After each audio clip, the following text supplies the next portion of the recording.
Well, she tells me it's no question a meetup for sexual favors, and it happened right here along Fenton Road. In the video, you can see the worker pull up in his marked truck. The woman gets inside, then the two drive off and park in a driveway at an abandoned home. Angie, shortly after that incident happened at Bishop Airport, Flint Police Chief Tim Johnson put Flint City Hall and the Flint Police Department on lockdown just as an added layer of precaution, and that soft lockdown continues today. I want you to take a look behind me. Matt Schutte told me today they have made multiple attempts to interview Snyder, but were unsuccessful. Schutte has said from the beginning, no one is off limits in this investigation. What was also very telling today, those investigators say they're working their way from the bottom all the way to the top. What we do know is more than 100 sexually explicit photos of Davison High School students were shared on the internet. Police are questioning one teen in particular who could be behind it all. Rescue workers have a giant undertaking getting 120 cats to safety. They were living in horrible conditions in a barn, a garage, and a house that's been condemned. Angie, we're told that Juantez Davis apparently tested positive for THC, which is found in marijuana. When the judge found that out, he was cuffed and taken to jail. One question that was not answered at the town hall: when will people be able to drink freely from the tap again? The city of Flint was catapulted into the international spotlight this year. Thousands of people poisoned by their drinking water, something so many of us couldn't believe in 2016 in America. The governor's budget plan is not set in stone quite yet. The House and Senate have to approve. He tells ABC 12 he's hoping that happens by early June. Threats made on social media can actually lead to terrorism-related charges. That is a 15-year felony. This is where she was hit and killed this morning, walking to school with her mom and sister, the same daycare she's been going to ever since she was an infant. The teachers there are absolutely heartbroken after this tragic news. Well, she tells me it's no question a meetup for sexual favors, and it happened right here along Fenton Road. In the video, you can see the worker pull up in his marked truck. The woman gets inside, then the two drive off and park in a driveway at an abandoned home. Before long, this video went viral on Facebook. The man behind the camera says he watched, as it appears, a City of Flint maintenance worker pick up a prostitute while on the clock. See that? Street worker picking up a prostitute on Fenton Road. You can't see, but the woman, believed to be a prostitute, is talking to the city worker on the driver's side, right along Fenton Road in the middle of the day. Then a minute later, she climbs in and they drive off. There he goes. Somebody I knew seen it and sent it to me in a message and was like, oh my God, Dustin, isn't this your mother? It turns out it was. Completely humiliated, like, I just could not believe this. Dustin lives right across the street from her 55-year-old mother on Flint's south side. And she says this isn't the first time she's seen the big red truck hanging around. I've seen him in the neighborhood. I've seen him at her house. In the City of Flint vehicle? Yes. I'm gonna follow him. The cell phone video cuts out before we're told the two parked in a driveway at an abandoned home, the woman disappearing inside. Could the video have been a misunderstanding? Absolutely not. We took the video to Flint police and started asking questions. The investigation was conducted very swiftly by order of the chief, and it's something that the city of Flint takes very serious. Officer Tyrone Booth says they've questioned witnesses but aren't ready to say exactly what happened inside the truck. If it is what it appears to be, the city employee could face a misdemeanor and could lose his job. There are families connected to it on both sides, and it has a large impact on the community itself. Dustin knows this all too well. She says her mom's been trading sex for money for decades. It's actually so bad that my oldest boy will stand in the door and say, Grandma, John's at your house. Dustin will tell you prostitution isn't a victimless crime. She says her mom uses the money to feed a drug habit. It's contributing to it. Like that could be the last bag of dope or whatever, that she ever goes to get. Flint police are not quite wrapped up with this investigation. Once they are, maybe even tomorrow, it'll be handed over to the chief and then possibly the county prosecutor. Live in Flint, I'm Jessica Dupnack, ABC 12 News. Angie, Lyon wouldn't talk to us. We did follow him and his attorney outside of the courtroom. His attorney says this is certainly not the highlight of Lyon's life. Can we talk to you? No comment. Head of the State Health Department, Nick Lyon, and his attorney dodging reporters after he was arraigned on involuntary manslaughter charges in connection to the Flint water crisis. Is it true that information was withheld for a year from the public regarding the outbreak? No. We pressed again. Any elaboration on that? No, it's not true. Lyon allegedly knew about the deadly Legionnaire's disease outbreak a year before warning the public. Attorney General Bill Schuette handing down those charges against him Wednesday. There's one system of justice. It doesn't matter whether you're a big shot or no shot at all. Schuette also issued charges Wednesday against the state chief medical executive, Dr. Eden Wells, seen here during her arraignment. She's accused of lying to a police officer and obstruction of justice. Dr. Wells vehemently denies the charges. Dr. Wells is a competent, dedicated, and respected health professional. Governor Snyder says both Lyon and Wells will keep their jobs. The AG investigators are asking that both be forbidden from talking to witnesses in their investigation while on the job. An investigation Schuette says isn't over yet. I've heard from some who believe I've been too harsh on the Snyder administration. Well, so be it. Now, Lyon was given a $15,000 cash bond on both charges against him. He was able to put up that 10% to stay out of cuffs. Live at Flint, I'm Jessica Dupnack, ABC 12 News. Chaos unleashed at Bishop International Airport. Investigators say at the hands of this man, Amor Fatui. The FBI says he arrived in Flint Wednesday morning carrying luggage and a 12-inch blade. Court documents state an Amazon jungle survival knife like this one was used to stab Airport Police Lieutenant Jeff Neville. Lieutenant Neville fought him right to the end, right until I was able to handcuff this person. Investigators say the 50-year-old Canadian citizen entered the U.S. near Lake Champlain in New York on June 16th. He apparently rented a car headed for Flint's airport. Then, around 9 o'clock, he ditched his bags before coming at Neville from behind, stabbing him in the neck, yelling Allah Akbar, which means Allah is great in Arabic. And he made a statement, something to the effect of, you have killed people in Syria, Iraq, and Afghanistan, and we are all going to die. Not long after the attack in Flint, law enforcement swarmed Fatui's apartment in Montreal, Quebec. A top Canadian security official condemns the, quote, heinous and cowardly act. This now being called a joint investigation between Canadian investigators and the FBI. The officer and his family and colleagues are very much in our thoughts and our prayers at this time. Sources tell ABC 12 Fatui's neighbors say he was a quiet guy and that they wouldn't expect this at all. According to his Facebook page, he's a native of Tunisia in northern Africa and currently works at a large insurance company. One federal charge already filed against him, violence at an international airport. The likelihood of terrorism charges to follow. Reporting for ABC 12, I'm Jessica Dupnack. And for the families living through it every day, it seemed like an eternity. Over the last 1,000 days, we've interviewed literally hundreds of people about this water crisis. Today, we talked to a great-grandma who lives on the city's north side. She tells me she's had to let her anger go and instead made it her mission to help her broken city. 3, 2, 1. Yeah!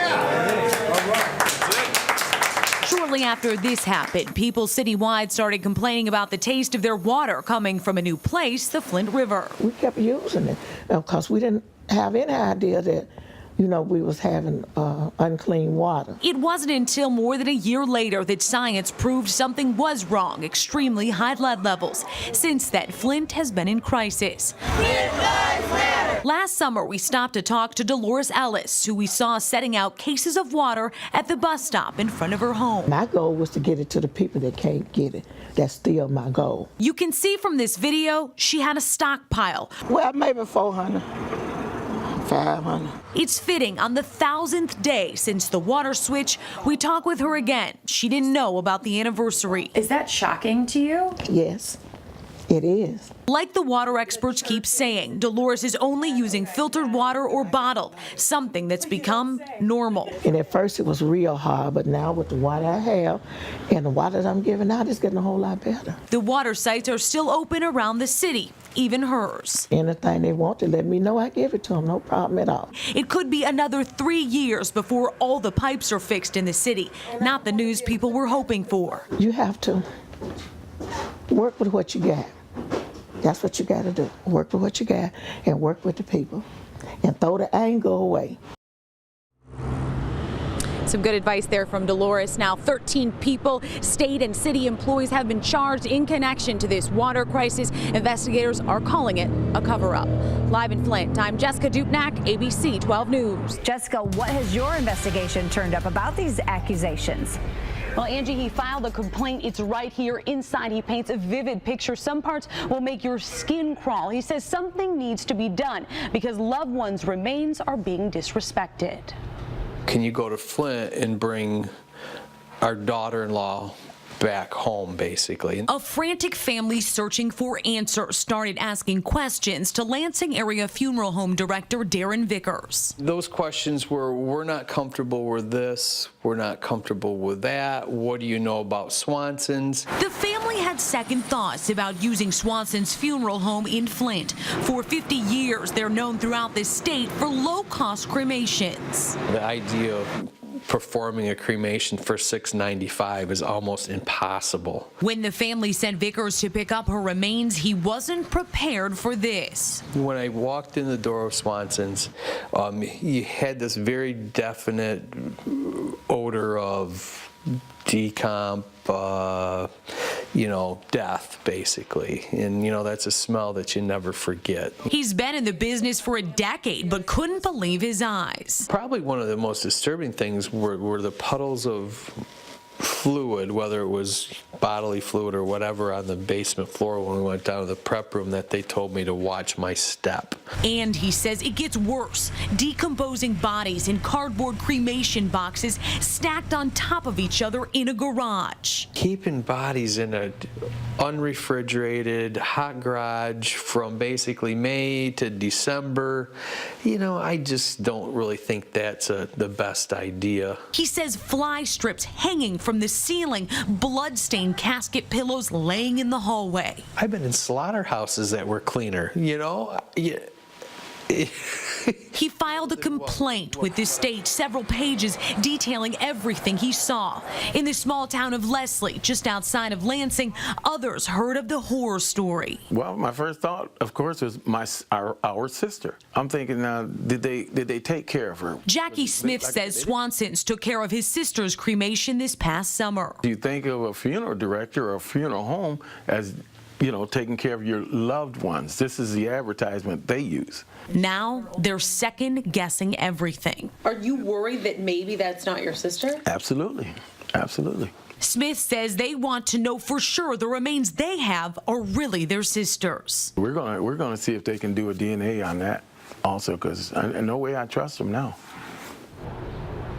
In a statement, Swanson's attorney says these are just allegations. He went on to say for 50 years, the funeral home has provided solace and dignity to those who have passed and their loved ones. Swanson's plans to meet with the state to address these allegations. It's rigorous training. They're preparing these people for worst-case scenarios.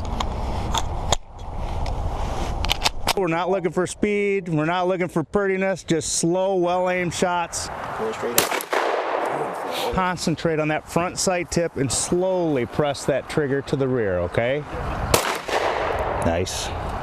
I think it takes a certain type of person, and I'm aware, prepared. Great shooting. Pretty soon, Sherry Fisher will be an armed reserve officer with the Flint Police Department. They've expressed how, they can't wait for us to be ready and helping. They're looking for any type of help they can get. That's because the number of officers has gone down over the years by a lot. And I've seen it where the police department had over 500 or 600 people, now down to 108. So it's been a big change. Earlier this year, Chief Tim Johnson unrolled a plan to rigorously train volunteers and put them to work. 67-year-old Lewis Spears jumped at the chance. I want to do whatever it takes to, to bridge the gap between the community and the police department. So whatever it takes to help, I'm willing to do it. But first, they need to learn how to shoot and shoot well. Lewis, stand straight. You're kind of leaning forward. They spend 2 days a week either in the classroom or out at the range. You know, as you can see, there are a lot of people that are willing to help and ready to help. The inaugural class of 33 people graduates in March. Then they'll be sent out on patrol with sworn officers, taking reports downtown or staffing substations around the city. It's a new day and time, and we got to learn to live with it. Like anything else, this program has its critics, but Sherry says she knows the responsibility and is ready. Instead of being critical and instead of being negative, just be appreciative for the fact that people are excited to come and do this. Lewis, one of the oldest future reservists, says he's willing to do whatever it takes for a safe city. There you go, there you go.